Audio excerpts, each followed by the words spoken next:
Greetings and welcome to this special NFCYM webinar entitled Prophetic Action, Community Organizing and Ministry with Young People. My name is Darius Villalobos, Director of Diversity and Inclusion for NFCYM, and I'm grateful to welcome the dozens of ministry leaders from across the country who have joined us live or watching this recording.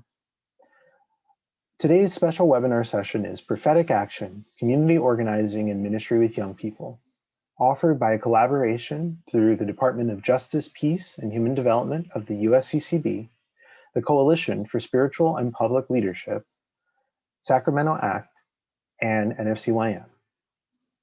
Before we turn it over to our moderator and our wonderful panelists, let me offer a few helpful instructions in using Zoom to participate in this webinar. First, all microphone connections are muted and all video cameras are off for participants. If you're experiencing any sound or viewing issues, that is usually related to the quality of your internet connection or your computer speaker default selection. You may also experience issues if you have too many programs running or those around you are using your bandwidth. You may wish to close the other programs on your computer or ask those who are sharing your internet with to do the same for the next hour. If your webinar screen disappears, click on the Zoom camera icon in your menu bar. You can adjust the size of your screen as needed by clicking and dragging on the line between the camera view and the slide screen on your desktop computer, or by cycling through the window panes on your tablet or cell phone. This webinar presentation is scheduled to last about 1 hour. We will hold the Q&A portion till the end of the webinar. However, we do invite you to comment and add your thoughts and questions at any time during the presentation by typing your questions in the Q&A section. And your comments will be available for the panelists to see, and we'll answer those in due time. This webinar is also being recorded. You will receive an email within 24 hours after the completion of this webinar with a link to the recording. Feel free to share that link with your friends. And now it's my pleasure to turn things over to our moderator for today, Emily Schumacher Novak. Thanks, Darius. Hello, everyone. Welcome. We are so thrilled to have you joining us today. My name is Emily Schumacher Novak, as Darius said, and I serve as the Assistant Director for Education and Outreach in the Department of Justice, Peace, and Human Development at USCCB. And before we begin in earnest and I get to introduce you to these wonderful panelists, I thought we could begin in prayer. And so Darius is going to share a short prayer that we'll just say together. So I invite you to take a moment, collect yourself, and remember that God is always with us. And so we pray. This is the prayer to Our Lady of Guadalupe for justice. Most merciful Mother, you came to tell us of your compassion through Saint Juan Diego, whom you called the littlest and dearest of your sons. Give your strength and protection to all who live in poverty today, especially the young, elderly, and vulnerable. Plead for them to the Father, that they might experience the divine love tangibly in their daily lives, and that all who work for justice on behalf of the poor might grow in fortitude and humility. In these ways, manifest your charity and concern in our lives, that the weeping of humanity may be heard, and all our suffering, pain, and misfortune may be filled with the divine comfort and healing. May we always know the peace of being in the cradle of your arms, and bring us safely home to your Son, Jesus. Amen. Thank you for praying with us today, and as we begin this webinar. I'm so excited, as I said, to hear what our panelists have to share with us today. And as you know, we're gathered to talk a little bit more about community organizing, what it is, how it's done, and why it's an important part of our faith tradition. And more specifically, how it can be a really great part of our ministry plans with young adults. Our panelists today are Cecilia Flores from Sacramento ACT, Alexandra Carroll, one of my colleagues in the Department of Justice, Peace, and Human Development at USCCB, Odalis or Dali Mancha, and she is a student at Dominican University and an intern with the Coalition for Spiritual and Public Leadership, CSPL, and Michael Okinchik Cruz, the Executive Director and co-founder of CSPL. One great example of community organizing done from our Catholic perspective is the work of groups funded by the Catholic Campaign for Human Development, which Sacramento ACT is one of. We're going to hear in a moment about the work of CCHD, as we often call the Catholic Campaign for Human Development, and the many groups that do grassroots organizing to address issues of systemic poverty and injustice in our communities. CCHD is celebrating its 50th year this year of this important anti-poverty work run by the US bishops. Working with CCHD funded groups is one of the great joys of both my life, personally and professionally, and so I can't wait to hear what our panelists have to say about this work. So panelists, without further ado, let's get into it. Thank you so much for joining us today. I can't wait to hear from each of you. And I'm going to invite each of you to introduce yourselves a little bit and tell us a little bit more about your work and organizations. So Cecilia, would you mind starting for us? Tell us a little bit about yourself, your role with Sacramento ACT, and maybe say a little bit about community organizing and why it's so important to you.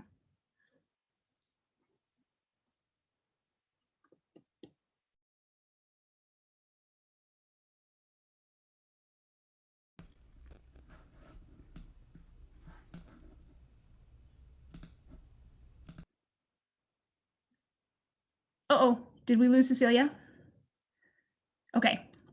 All right, Cecilia, if you can hear us, go ahead and come back in when you have a moment, but we'll go ahead and pose the same question to Michael, if you wouldn't mind. Michael, go ahead and tell us a little bit about yourself, your role with CSPL, about community organizing and why it's so important to you. Sure, happy to. Thank you so much, Emily, and it's good to be with you all today. So my name is Michael Cruz, and I work with the Coalition for Spiritual and Public Leadership. I've been in faith-based and faith-rooted community organizing now for over 10 years. And I've been working with CSPL for the past 4 years. That's how long we've been around. We were co-founded by myself and a group of other marvelously gifted and dedicated Catholic leaders back in 2017. I believe that community organizing is at the essence of what it means to be a person of faith, what it means for us to be Catholic, and to be followers of Jesus, that Jesus modeled for us a very deeply radical, prophetic, spirit-rooted vision about the dignity of every person, about justice in our world, and about the meaning and the fruitfulness of relationships, community, solidarity, and working together to create God's reign here on earth. And so for me, this work is so essential to how I see my faith actively playing out in the world, the faith that was passed down to me from my mother and my ancestors. So very grateful to be here today and to talk more with the other panelists and with you all about community organizing. Thanks, Michael. Thanks for that great witness. I'm so excited to hear what else you have to say. Dolly, would you mind answering the same question for us? Tell us a little bit about yourself and your role with CSPL and why this work is so important to you. Absolutely, I'd love to go ahead. Thank you so much for having me here. I am Odalis Mancha. You can also call me Dally for short. I am currently a senior at Dominican University over in River Grove, Illinois, and I'm pursuing a major in political science as well as a minor in philosophy. I began learning more about social justice and community organization as soon as I transferred into Dominican, and through a program offered by my Dominican University's ministry program, led me along to find a CSPL, Coalition for Spiritual and Public Leadership. And it was through here that I was able not only just to learn more about community organizing, but even learn more about my spiritual background as well.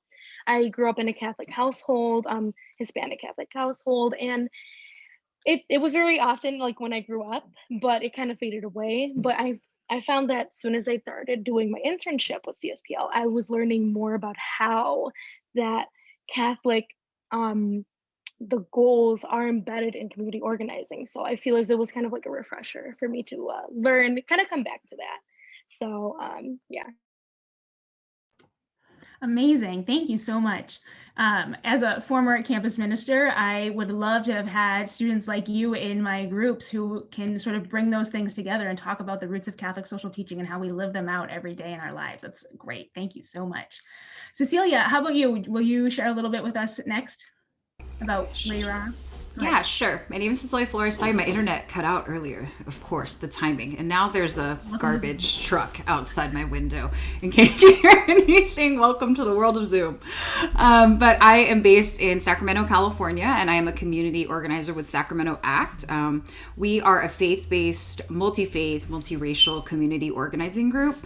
And we really draw on the strengths of shared moral values amongst many different people of faith and congregations. So our work focuses mainly on working within different congregations, whether that's Catholic, Jewish, Muslim, Christian, and drawing on the teachings of each faith to really work in solidarity toward, creating a different world that is beautiful for everyone to live in. And as a Catholic woman, we do actually organize in a lot of Catholic organizations. That's how I came to learn about community organizing. I've also been, all my life, I've been very passionate about social justice. My father was an organizer back in the Philippines. So we were kind of raised with this spirit of solidarity. And when I came to really embrace my faith, sometimes I didn't know what to do with that because I wasn't hearing a lot about that in a lot of the circles of ministry that I was in. So when I learned about community organizing, and I really saw it as kind of like the missing piece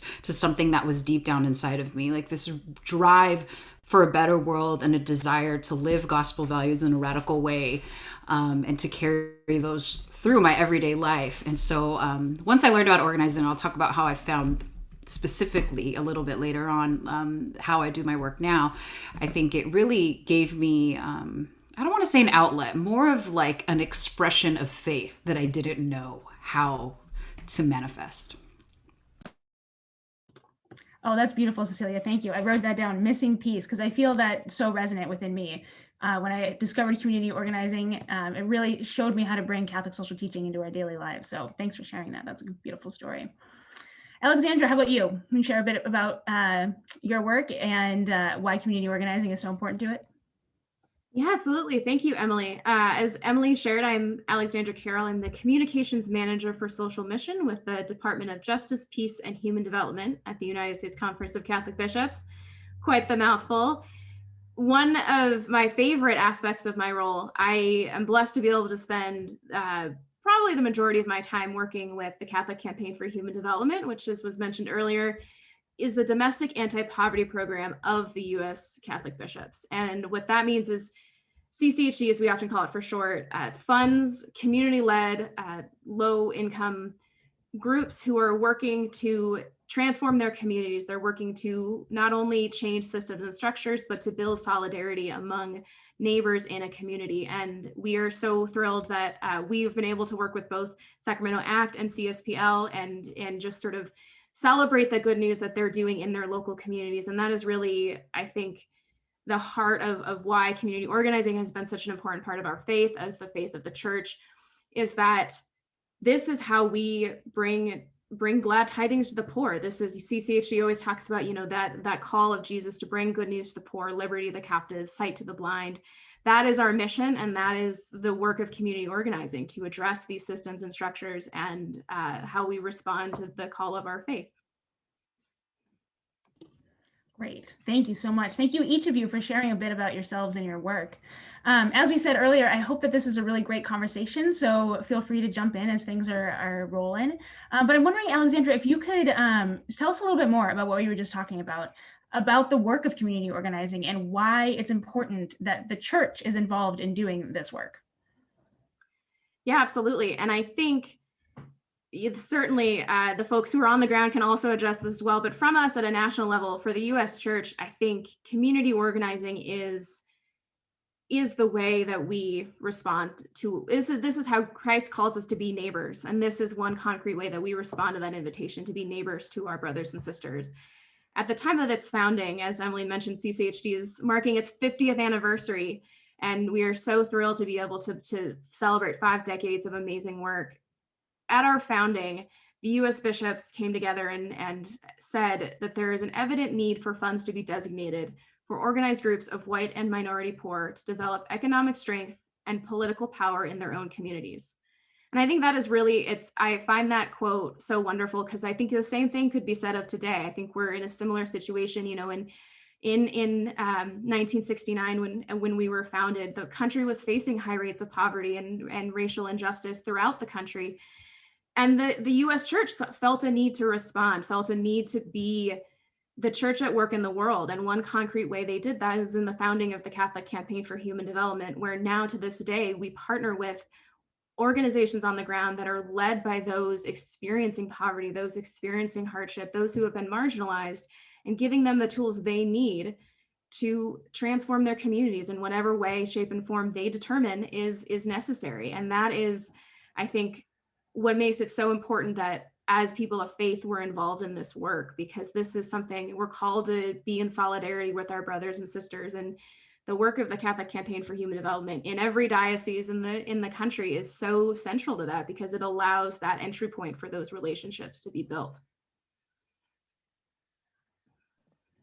Yeah, that's great.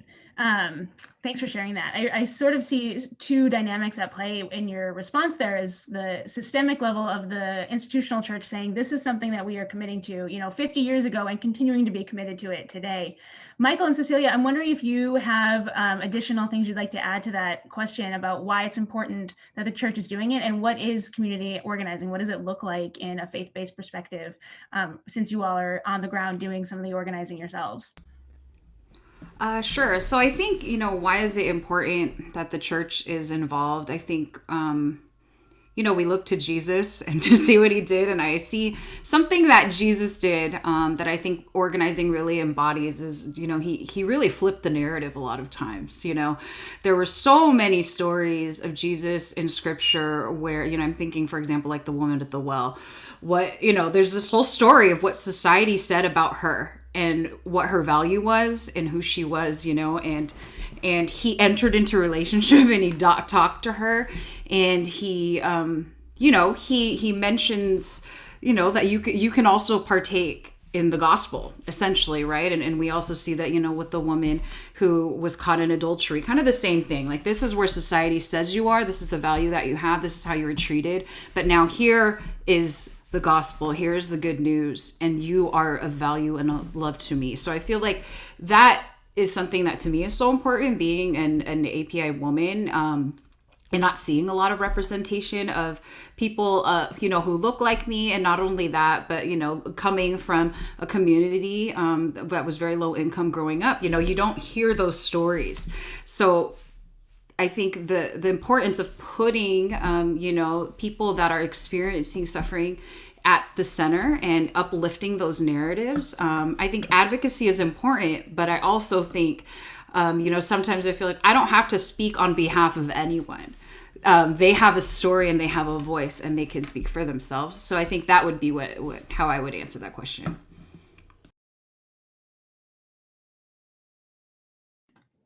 Yeah, thanks so much for sharing that. That's such an important point as well. Michael, did you want to add again anything from your perspective? Sure. So I think that years ago, somebody shared with me that organizing is about disorganizing and reorganizing. So how do we reimagine society in a way that's more reflective of God's will, God's wishes, God's justice, God's mercy? And this pandemic has taught us, as Pope Francis has talked about, that there are multiple pandemics, greed, racism, xenophobia, inequality, and that we need to tackle these pandemics that have been pervasive. And so it's about reorganizing. And to do that, we need for communities that are most affected by these issues to be engaged in leading this process from the ground up, not from the top down. And so we need to organize grassroots collective power to exert power with, not power over. But part of that means that we, as individuals in this work, have to make the conscious decision to stand up and to work for something, to actively live out our faith. And for me, growing up Catholic, I'm Mexican and Polish, so I didn't have a choice but to be Catholic. And my mom growing up taught me very much that to be a person of faith meant to do the right thing, to stand up for what's right. And growing up, we struggled mightily with our finances. My mom, a Mexican-American woman, my father, a refugee from Poland. And I remember one distinct experience. We were at a bank, a Wells Fargo bank, and these banks are very big. They look like Roman, towers with these pillars and cathedrals outside. And so we went into this bank, and we were late on a mortgage payment when we were going through a particularly rough time. And she was told that they were going to tack on, it was like $100 fee. But for a family, family with 3 boys and 2 working class parents, $100 is a week's worth of groceries, if not more. And I remember seeing her, her finger came up and her face turned red, and she just communicated to that bank teller that she was not walking out that door until she spoke to a manager and until they wiped away that late fee. And so for me, I was a kid watching my mom. I was just yay tall, and seeing her make a scene, a very public scene in this bank about how unjust and unfair that situation was. And I didn't know what was going on. But now as I reflect on that, I think about how much of an indication of divine righteousness that was, similarly to Jesus, flipping the tables and naming the inequalities and the injustices that were pervasive during that time. And I think that organizing, really, and faith-rooted organizing, inspires us to speak from that place of faith, that moral conviction, but to do that together. And today, organizing is essential during these pandemic times, or during any time. At CSPL, we've been organizing around the inequities that the pandemic has revealed. We've organized to reopen hospitals in Black and Brown communities as COVID treatment sites. We've pushed and agitated and pressed our public officials in local hospitals to launch more testing sites. We're doing the same right now with vaccination sites. Because if we are not willing to organize to protect what we value most, oftentimes it's simply not going to happen, and we're going to lose out on a lot if we're not willing to mobilize to stand up for what's right here. So, organizing has an essential role in our society today, and in the church. This is what Pope Francis is speaking to us about in his recent writings, in Let Us Dream, and in Fratelli Tutti, and all the encyclicals that come before that.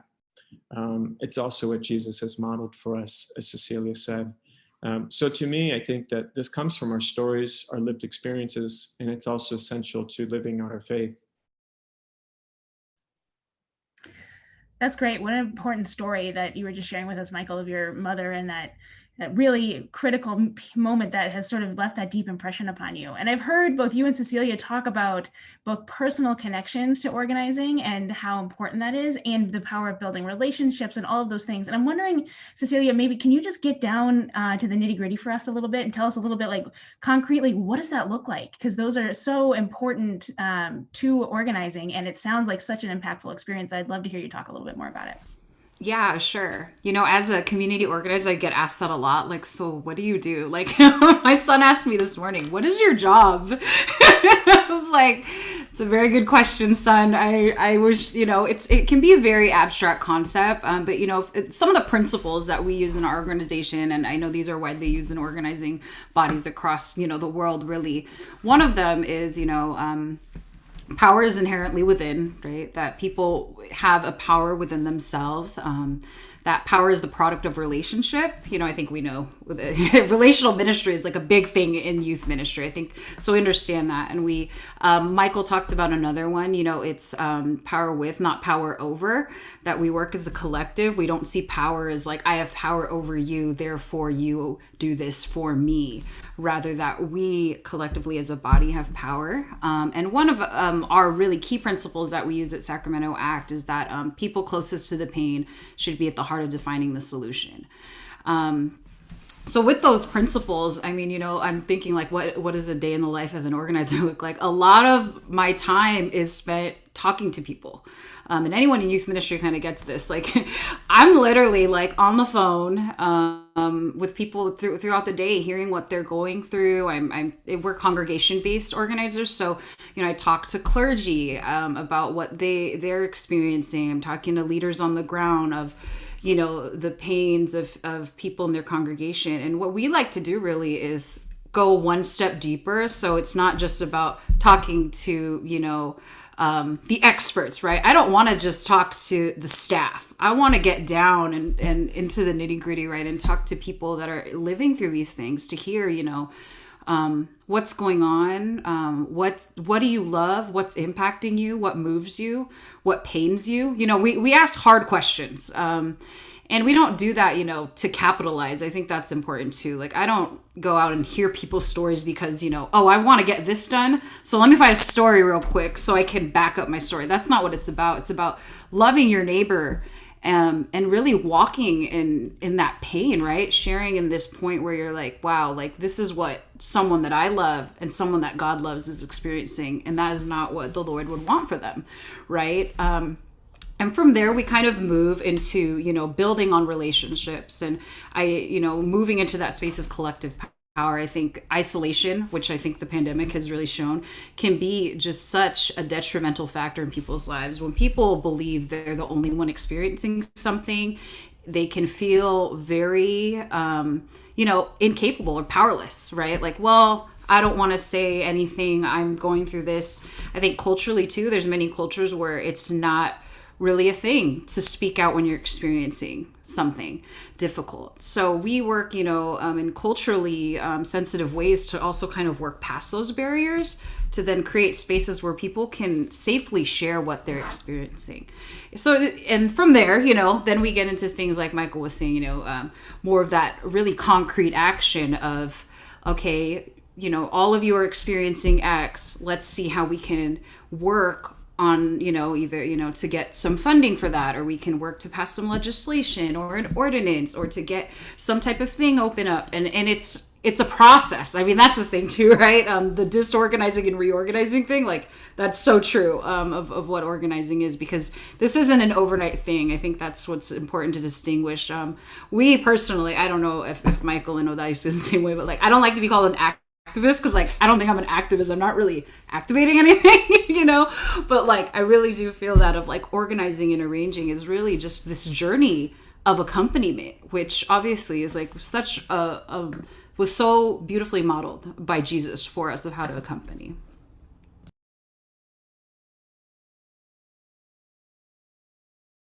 I did that thing where I lost my mouse and I couldn't unmute. Okay. Thank you, Cecilia, for sharing more about that. I was hearing you really speak about how we can bring people together and use the power together to make changes in our communities. And I'm loving the way that you're talking about that and using Jesus as our example, because really that relationship with Jesus is what fuels us, right? Is that what deepens us into our communities and calls us out to act. And so I love that those connections are being made. So thank you so much. Deli, I'm wondering if you could talk to us a little bit about, all of these things that Cecilia and Michael and Alexandra have shared with us about community organizing. You decided to get involved as a young adult, as a college student, and having worked with college students, I know that you don't have, just like tons of time sitting around not doing anything. You chose to fit this in because it was important to you. So can you share with us a bit about why you chose to do that and how you find it to be really helpful and critical to your life, and how you're finding it when you tell other young adults? What does that look like? Absolutely, I'd love to. So I kind of just want to jump back to me transferring into Dominican University. I want to say August of 2019. I actually got involved with some clubs on campus, and one of them, this kind of like shot me into the community organizing. I'll give them a shout out. They're called Undocumented and Immigrant Alliance. So it's heavily based on helping not just students, undocumented students on campus, but as well as bringing about more attention to the issues that are being faced by our fellow undocumented and immigrant people here in the United States. So I learned a lot. It was like the first exposure I had to community organizing to that group. And then once I got close with ministry, my school's ministry, and then they introduced me to this internship opportunity through CSPL, that's kind of where it all kind of came to fruition. I was actually able to get more involved. And it was, I guess, this experience where I was able to learn, there is a way that these issues can be resolved through organization, through making those relationships, not just with the students on campus, but with my fellow neighbors. And I found this to be very empowering just because, given the stake and everything that has happened, throughout the years with injustice, disparities, not just like that, like happen all over the country, but even in my own neighborhood, and I thought to myself, there has to be some way that I can become more involved. I want to learn more about this. What else can I do as a young person, in like my youth to make this change that I want to see in the future, not just for myself, but for maybe my children, my children's children. So becoming involved with that club on campus, UIA, as well as becoming an intern at CSPL, I was able to just learn more of like the impact and how it can seem so small, but yet be so impactful to like a family, and just bring about that change. I know Michael mentioned it briefly, but I know for CSPL, we've been working steadily hard for a local neighborhood. To bring about change, and kind of jumping off of what Cecilia said, to talk to these people. What issues, what have you been facing? And it's hard. It actually is, but it's there, like you have to put yourself in their shoes. And I believe that it's something not a lot of people can experience. You don't just talk to anyone, and it's kind of like you learn how to do that with community organization. And I also like, just jumping back to the spiritual part of it too, that's another thing I loved about, being the intern, doing the work there with Michael and the rest of our colleagues and mates. I began to become building those connections with my Catholic beliefs, seeing how it's so embedded in organization, and bringing about that change to my community, to everyone around. And I just find it like important for the youth to become involved, because I have so many friends, and it's like, okay, like they're on like a club on campus, but it isn't as involved as the work should be. Or on social media. Social media is a really big place where you spread information. Oh, here hashtag and so and so. So it's like that's a good start. It's a great start, but then there's so much more work that needs to be done.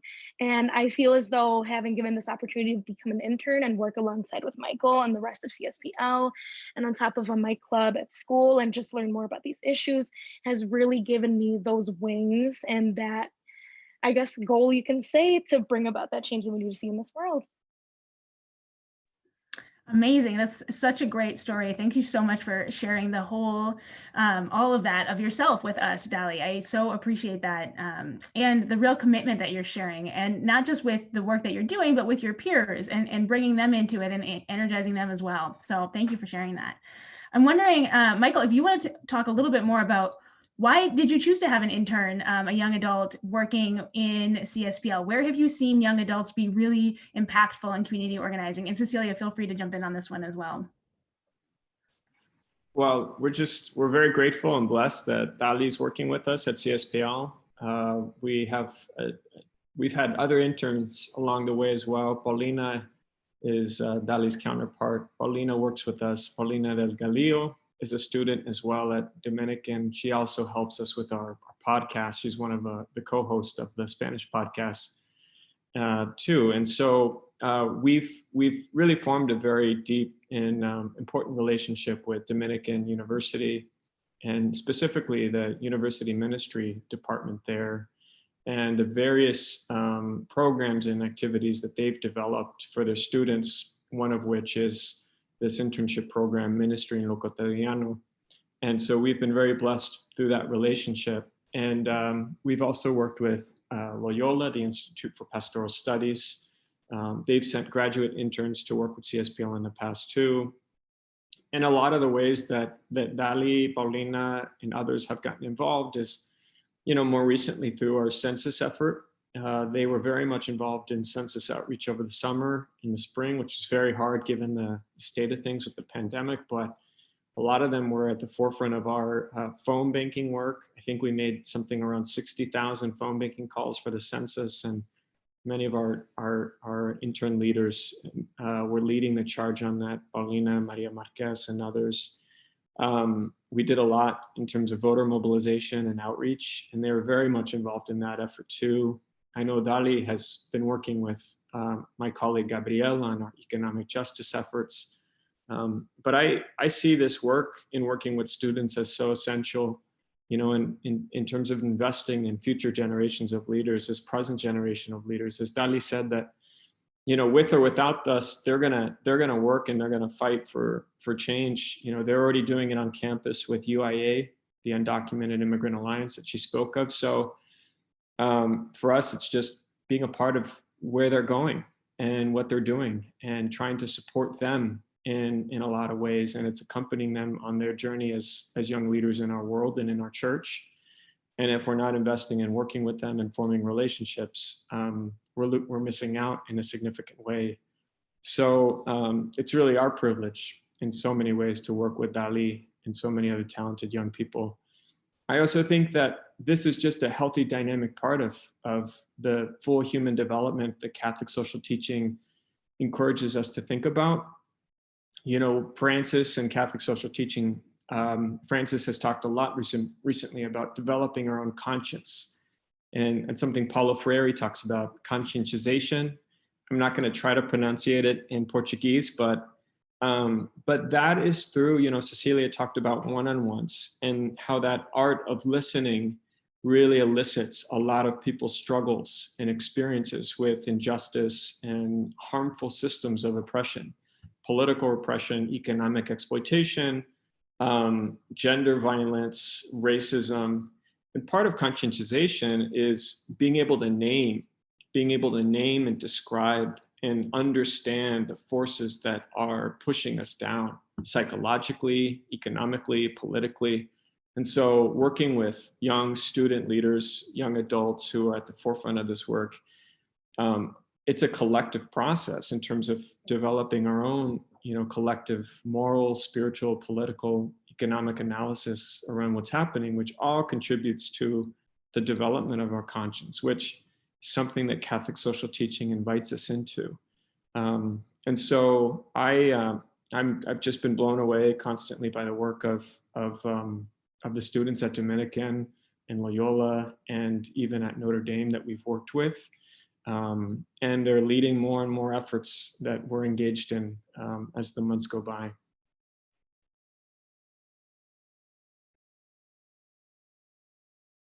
That's great. Yeah, thank you so much. I was hearing you really talk about those student leaders getting involved right away, right? Like getting into the work, being leaders, having an opportunity to showcase their leadership skills that they already possess or that they are sort of developing. And this is a great opportunity to do that. Cecilia, did you want to add? I know you have some experience with youth and young adult ministry in your past that you might want to draw on. Yeah. So, you know, I mentioned, you know, how I have a story about how I got involved with community organizing. I used to be a director of a Newman Center in our diocese. And, you know, I had this, we were kind of planning everything out. I had previously worked in youth and young adult ministry, and I was being, you know, director of a Newman Center. And we kind of had general ideas of how we were going to be working out our programming. And, you know, I remember that year started, and there was a lot going on that was kind of like, what is happening, you know? And I think part of it is like being in relationship with the students who were the leaders and getting to know them and realizing the things they were facing. So one thing that I discovered just within a couple of weeks before school even started was that the school where I was directing the Newman Center at had a really high rate of student homelessness.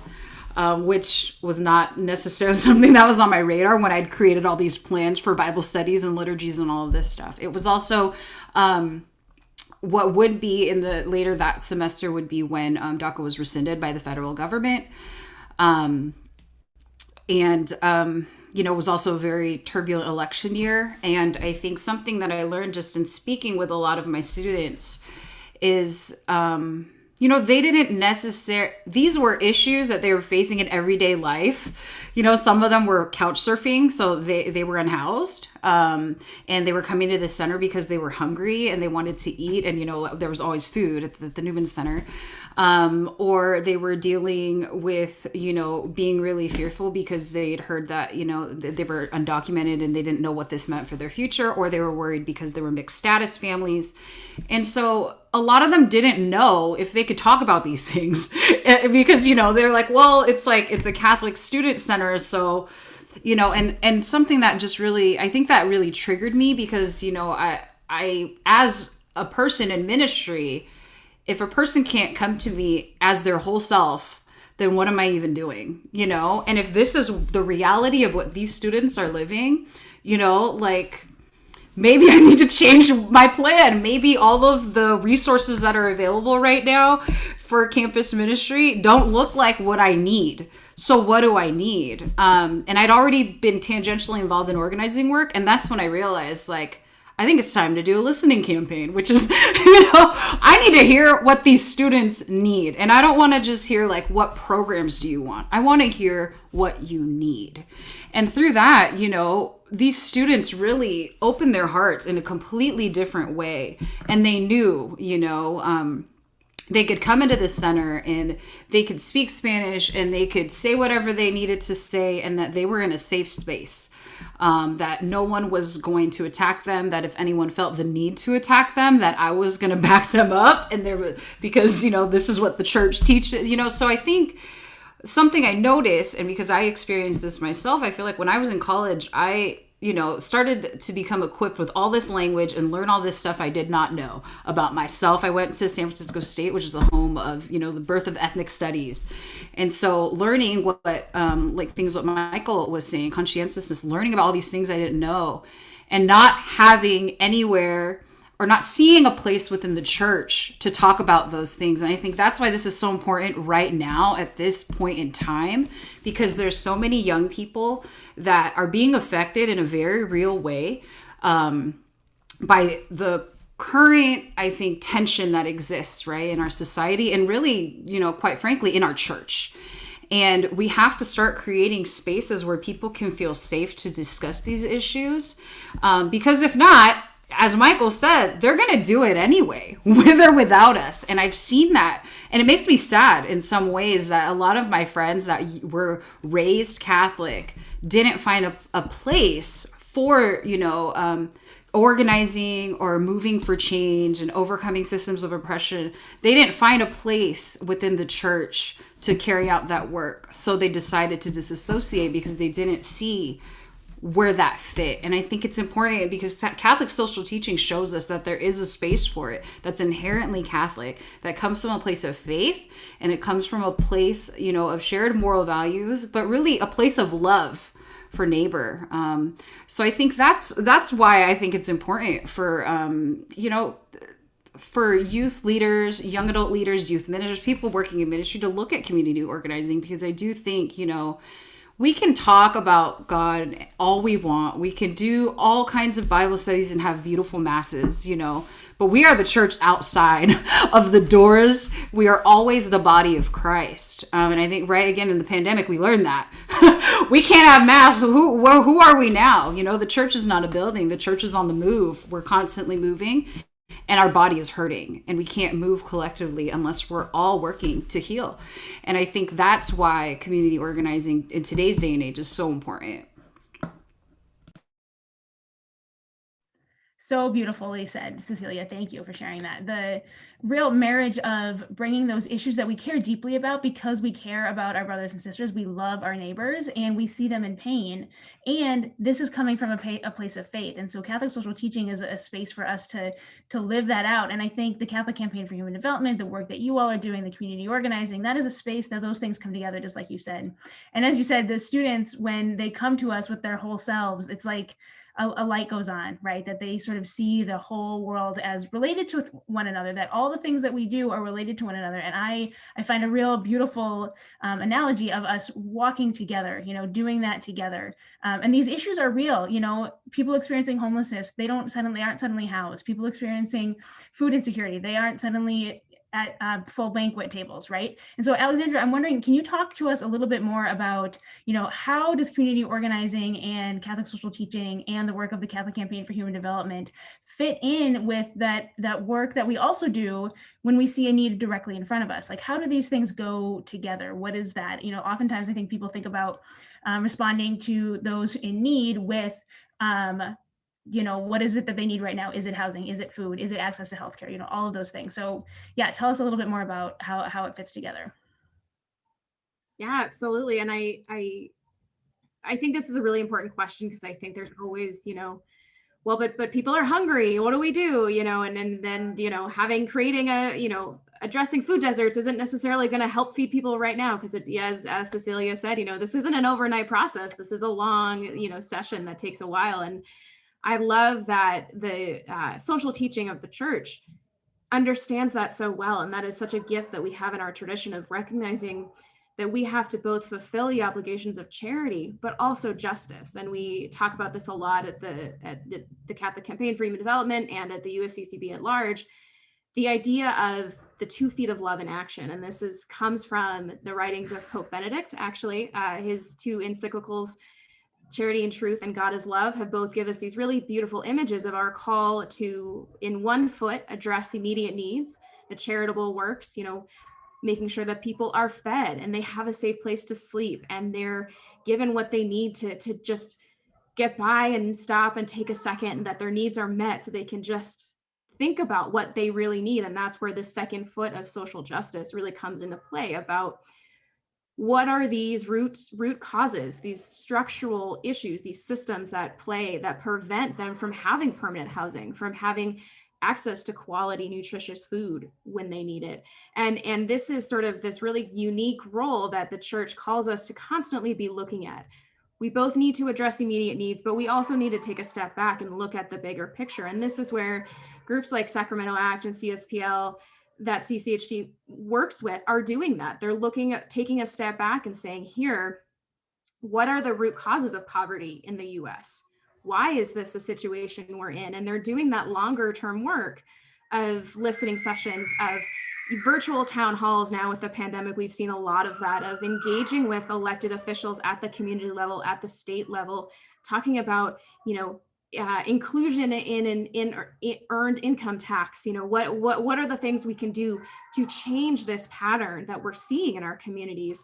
And that is absolutely vital to the call of our Catholic faith, is to not only, sometimes the analogy we hear is to not just give them a fish, but teach them to fish. And that is really that's this piece that we absolutely need. We talk about the work of Catholic Charities, for example, we absolutely need the essential work of our partners at Catholic Charities to feed the hungry and clothe the naked and house those who don't have access to housing. And then we can step in and talk about, okay, how do we set up access to affordable housing? How do we address real issues around community police relations in our, in the communities across the country? And this is really where this call to justice and is so central. And you can't have one foot without the other, is what we say a lot. And I think there's a really beautiful realization as we're hearing in our young people are seeing this need to have these structural issues addressed. And the church is right there with them and ready to step into action. That's great. Yeah, I think that's totally right on. Thanks for sharing all of that great imagery. Darius put into the chat some of the resources that we have related to the 2 feet of love in action. So if there's interest in sharing those. We are, we've been together for about 45 minutes now, and I know that we want to respect everyone's time. So there's a couple of questions in the chat that I want to invite folks to answer. And as we're doing that, I'm wondering, Dolly, could you share with us a little bit about, you talked about how you've gotten involved with CSPL, and you've talked about how that's important to your faith life. What would you say to another young adult who was thinking about this, or to a campus minister who was thinking about encouraging community organizing to be part of their ministry plan? What would you say to them, and how would you invite them to really consider it? Absolutely. So I would definitely, if I would speak to another colleague or another friend of mine that's on campus or even outside of school, I would definitely just speak to them on behalf of how not only are they like helping the community, but they're also bringing about that change that's necessary and that we need to see in these communities.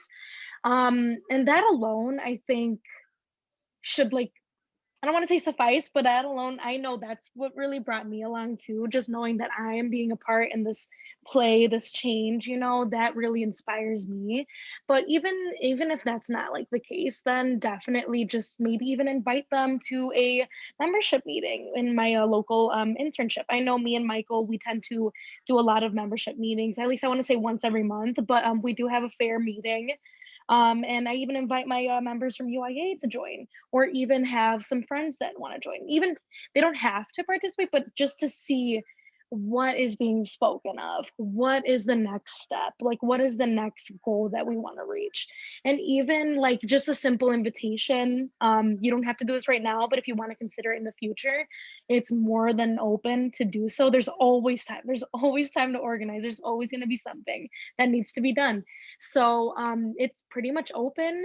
As far as ministry goes, definitely just bringing about, like, what is happening, like what's happening right now, like is there a possibility that we can meet with our community members, is there a possibility that we can meet with other schools and see what they've been doing, and overall just like be good, like having your neighbor have the invitation there, you're always welcome, and it's beautiful because not only does this fulfill, like does not like this isn't like just a self-fulfilling experience, but you help fulfill and better someone else's life or multiple people's lives. So it's definitely an inviting experience, I could say.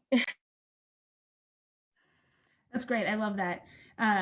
You really sound like you're listening to the needs of the community wherever you find that community. So like going out, paying attention to, as Cecilia said earlier, who are those experiencing the pain most acutely? Who is closest to that pain? And how do we center those needs and listening to those people tell us what are the solutions to the problems? And I feel like that's what you're saying. And that's a great invitation to start by listening to like, what is it that you care about? We have so many people who are really passionate about solving the problems of our world today and doing that in a faith-based way. And so how do we bring those things together? One of the questions in the chat is really, let's get practical. Let's talk about like, how do we do this? What are the next steps? If someone wants to personally get involved and help lead young people to this community of organizing for justice, what do you all recommend? What are the next things? And we'll sort of just go around, whoever wants to hop in. Maybe Cecilia, if you want to start. Yeah, sure. I mean, in our diocese, we are like the organization that partners with our diocese to organize in Catholic communities. I don't know if it's set up like that everywhere, but most dioceses have some type of office of social justice, of Catholic charities and justice issues, life issues, something. So I feel like there's usually a diocesan representative who then knows what the CCHD related thing is in their local, right? In their local diocese, their local area. I would say, that would be where I would start as far as organizations, if you do want to, because a lot of the times there are Catholic people organizing, there's Catholic organizations organizing, there's local organizing committees and groups, and maybe we're just not aware of that because it's not like, advertised in the bulletin as something that people are attending, but it's a lot of times it's already happening and we just don't know about it. I think in the question I saw, they asked, should they start with a team of people? The way that we do our organizing is we listen first, just to get kind of to put an ear to the ground and to hear what is happening. But there's different models where sometimes there's already a collective energy of people who've kind of just, come together organically and formed like a group that's really passionate. For example, this happens a lot, at least in our work around education, when it's, parents from a school that are very passionate about something that happened, and then they'll ask for support and we'll jump in at that stage. So it kind of depends on what's happening in your community to kind of define like where and how to get those people involved. That sounds great. And I think you're right on. Everyone wants to respond to something that's timely, that's happening in their communities, right? I got a text from our parish-based CCHD affiliated group today that said, tonight there's a meeting, sign up. And what's great about it being in the good part is that we can do it virtually. I don't have to leave. I don't have to find childcare for my kids. I can click the button and sign up and be a voice that is sharing with others about this pain that is happening in our community. So that's great. Right on. Alexandra, do you want to share a little bit about sort of what Cecilia mentioned at the beginning, some of those, how to get in touch with the local areas and sort of from the systemic piece, where do we go? Yeah, absolutely. That is an excellent place to start. As Cecilia mentioned, if you head to our website, I think it was put in the chat earlier. If not, we will put it back in the chat, but you can go to usccb.org/CCHD. And there on that website, there is a place where you can go to find every CCHD coordinator in every diocese. and the email address and, contact info for them. And they're a great place to start because they not only know the groups that we fund at the national level, but they know the groups who've received local funding. A portion of all of the CCHD collection goes to groups locally. So they're a really great way to know exactly what is the ground in my area. They'll also be plugged into, what are the hot issues, right? These CCHD coordinators they're in constant dialogue with the groups locally. And so they know what the groups are working on and they know what is a pressing issue. And then too, they might have some good ideas for how do you strategize with young adults, how, what is a good way to sort of poke in that entry point. And I think the other thing I would offer is, a CCHD is celebrating its 50th anniversary. We're holding a virtual celebration in May, the 14th and 15th, and we'll have more information on our website once that is available. But that'll be a great place to, if you're curious, if there's a group of youth who are curious of learning about, well, what does the church do in this area? What is, this is a great place to bring them, register them all, have them all come yourself and learn more about. We're going to have workshops and panels and keynotes talking about this work in the church for the last 50 years and where it's going for the next 50. And there's a really great way we'll have regional meetings. We'll have places where you can plug in to what is happening regionally. And that's another really great concrete way to just right now learn more and think about, help discern what is the best way for my youth, my community to move forward on this. That's great. Yeah, thanks so much. I'm wondering, we have just a couple minutes left, and I want to, there's one more question in the chat about perhaps engaging young adults. If there isn't a really active young adult ministry, could this be a way that would open that up or invite more young adults to come check out what's going on at a particular parish or organization, because we've sort of done this work of listening to the community, figuring out what the needs are, and bringing it all together from a faith-based perspective. And I'm wondering, Dolly, I see you shaking your head. Alexandra, you might have something to say about this. What would you say in response to that?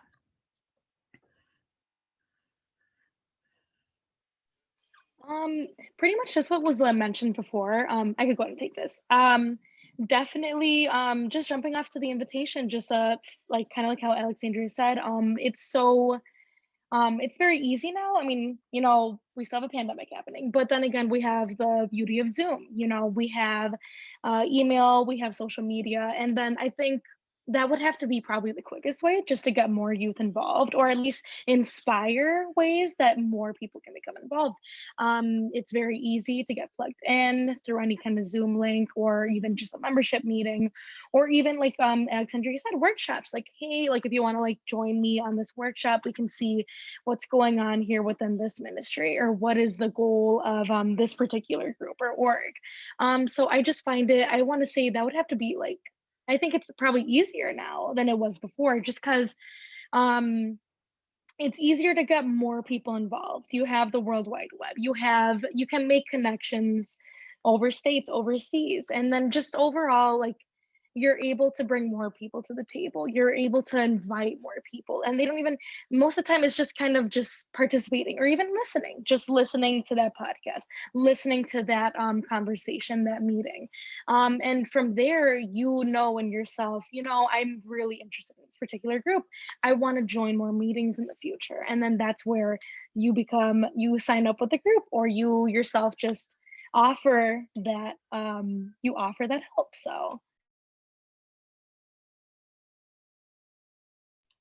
I'll just, jump in quickly and second everything that Dolly said, and say that one of the programs that we're so blessed to have at the national office is a diocesan intern program. And our wonderful moderator actually runs that program. That is one of Emily's programs. And it's so great because it allows young people, most of the time it's college age. Sometimes we have folks who are a little bit older, but it allows them to work with their local diocesan office, but there's a lot of flexibility. And we've seen some really great fruits of this program where these students are not only engaging with groups, but they're bringing this back to campus.